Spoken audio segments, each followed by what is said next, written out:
back to Raw Sports Talk. I'm Chris. This is going to be an NFL edition, and in this NFL edition, we are talking about the San Francisco 49ers. And of course, we're going to be talking about Jimmy Garoppolo, because that seems to be all that anyone is talking about right now. Whether you love him or hate him, my Twitter timeline is just filled with conspiracy theories, Jimmy lover, Jimmy haters. To some point, it's at nausea at how often San Francisco 49ers fans are either defending or looking to replace this man.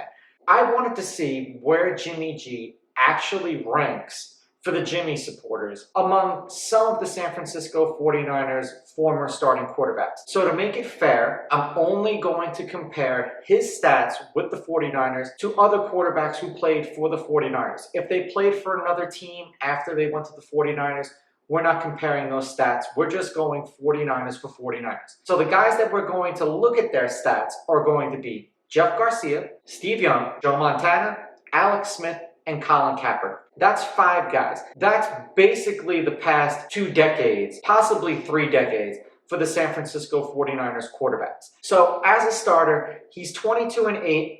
He's thrown for 7,352 yards with 46 touchdowns and 26 interceptions, with a completion percentage of 67.5. Not bad, and he's got 6 game-winning drives in his career. Now, that's in 4 years. Now, in his 4 years with the San Francisco 49ers, he's played 6 games, 3 games, 16 games, and 6 games. Let's be realistic when you read his numbers on how many games he's actually played and how many games he's actually won, because he's played 4 years with the 49ers, and 16 times 4 last time I checked is 64 games, not 30 or 31. So right off the bat, he's got that black mark because we all know that he's injury prone with the 49ers. I get it, shit happens, accidents happen, but let's not go anointing this man the second coming when he hasn't even played in half of the games that he was supposed to as a starter for the San Francisco 49ers. So the next guy we're gonna put on the list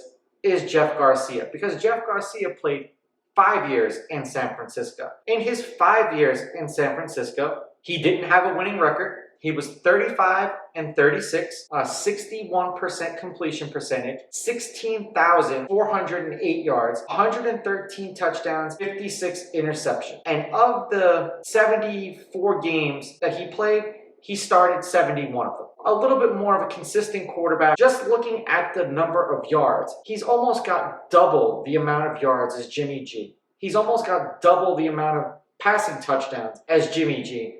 And he's played roughly in the same amount of games that Jimmy G was supposed to play in. Now, of course, Jimmy G has a better completion percentage. We're talking about a dude who's played in 30 games versus a dude who's played in 70. So let's go to Steve Young. Now, Steve Young's numbers are going to be slightly skewed because I'm sure 49er fans know just as well as I do that he was Joe Montana's backup. So if we only went to the years where he was actually a starter, we could do that. But in his career in San Francisco, he started 124 games and he appeared in 150. Obviously, when you're Joe Montana's backup, you're going to appear in some games in some garbage time. So let's just go over his stats. 91-33 as a starter. Granted, this is in 13 years. He threw for 29,907 yards, 221 touchdowns, and 86 interceptions. And he had a 65.8 completion percentage. Yet again, also worse than Jimmy G. This is over the course of 13 years versus the course of 4 years. Hard to argue it's a passing league now. I understand that the 49ers were always like the greatest show on turf before the greatest show on turf was a thing. And 29,000 yards in 13 years isn't really the greatest average, but, and this is the big but, he was Joe Montana's backup.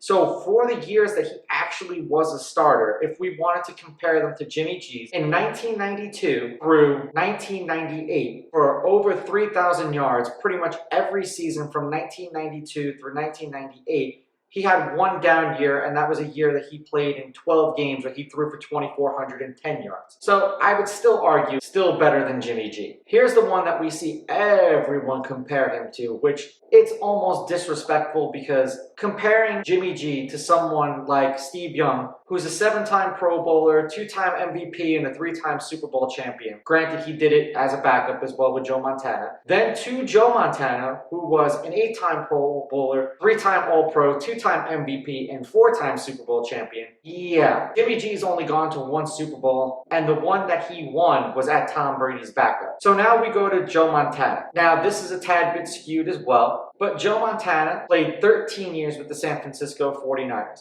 He was 139. He completed 63.7% of his passes. He threw for 244 touchdowns and 123 interceptions. He started 139 games and he appeared in 167. A tad bit more reliable than Jimmy G. Now understand that Joe Montana was putting up Jimmy G numbers in 1983, before 3,000 and 4,000 yard passers were a routine thing like we're seeing every year now. It is almost laughable when people say that Jimmy G, just looking at the numbers, is just as good as Joe Montana. Why? Because in 30 games that he started, he has a 70% winning percentage, when Joe Montana over the course of 13 years pretty much has the same thing with the San Francisco 49ers. Then we have Alex Smith. Now, Alex Smith will probably live in infamy for 49er fans because you guys could have had Aaron Rodgers, and God only knows how great of a team you'd have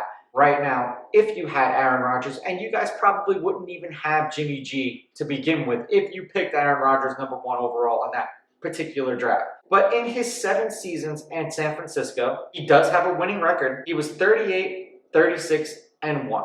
He threw for 14,280 yards, 81 touchdowns, and 63 interceptions. So it's safe to say, of the quarterbacks that we've listed so far, that Jimmy G statistically is better than Alex Smith. Now granted, Alex Smith took over a team that had the 1st overall pick. So you have to give this man some wiggle room here when it comes to that, because he was the 1st overall pick.